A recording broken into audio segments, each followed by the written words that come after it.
Saya rasa kesinggelan saya tu membukit-bukit tau.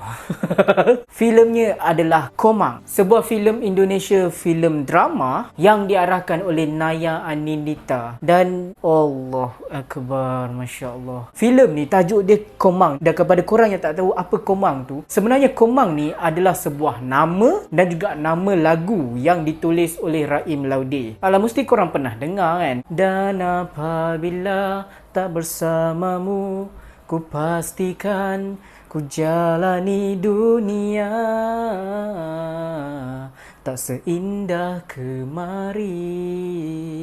So filem ni berkisahkan tentang, bukan pasal lagu tu je, kisah sebenar percintaan dua orang ni, Raim Laude dan juga Komang. Percintaan mereka, macam mana mereka bertemu, bercinta dan ada konflik. Saya boleh kata antara dua darjat. Korang dengar macam simple kan? Ala plot cerita cinta biasalah. Bagi saya tidak. Filem dia ada satu majlis yang sangat special dekat hati saya. Pelakon utama dia Aurora Ribeiro sebagai Komang. Saya rasa saya tak pernah tengok dia dekat filem mana-mana. Tapi her performance in this film, kalau dia sweet tu, dia sweet betul. Dia senyum pun comel, menangis pun kesian. Semua cukup. Saya tengok filem ni, saya dapat galak, okey. Saya tak expect banyak pun untuk cerita yang macam ni. Tapi lepas saya tengok, saya rasa kesinggelan saya tu membukit-bukit tau.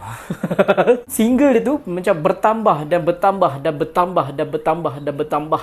Tak tahu, saya tak tahu nak cakap macam mana. Pelakon kedua dia lah. Kalau korang rasa kau pernah tengok dia ni dekat mana-mana, dia ni ada dalam filem Seksa Neraka. So bila dia masuk ke dalam filem ni, memegang sebagai watak utama seorang figura yang masih hidup sampai sekarang, Abang Raim Laude, dia berjaya. Sangat-sangat berjaya. Dia boleh buat lawak bodoh dia boleh buat sedih dia boleh buat geram dia. Dia pun sama naik lah dengan Aurora. Dua orang ni, saya nampak chemistry diorang tu macam diorang ni dah pernah ada relationship sebelum ini. Macam a real couple tau. Sebab diorang sangat-sangat sweet. Kemudian adalah shot. Filem ni punya wide shot, tracking shot, close up shot, semuanya ada beauty. Rupanya saya pernah dengar lagu Raim Laude, tapi cuma saya tak kenal dia siapa. Sekarang bila saya dah kenal dan saya tahu dia punya percintaan dia tu, macam mana dia pertahankan bersungguh-sungguh mendapatkan si Komang, dan Komang berkorban segalanya untuk Raim Laude. So very very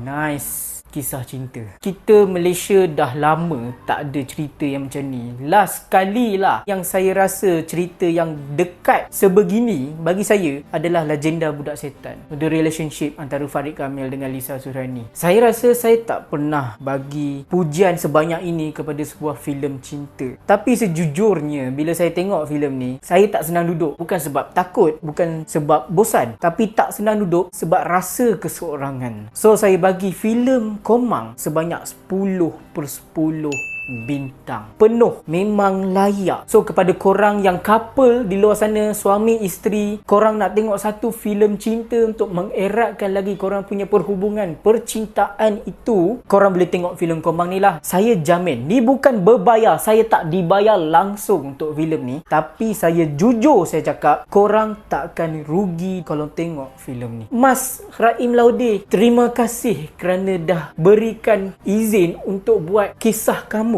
Kisah yang sangat-sangat majis. So kalau korang dah tengok filem ni, cuba korang komen korang rasa macam mana. Bagi review dekat aku tahap kesedihan korang tu. Dan apa-apa pun guys, jadilah penonton yang setia. Terima kasih.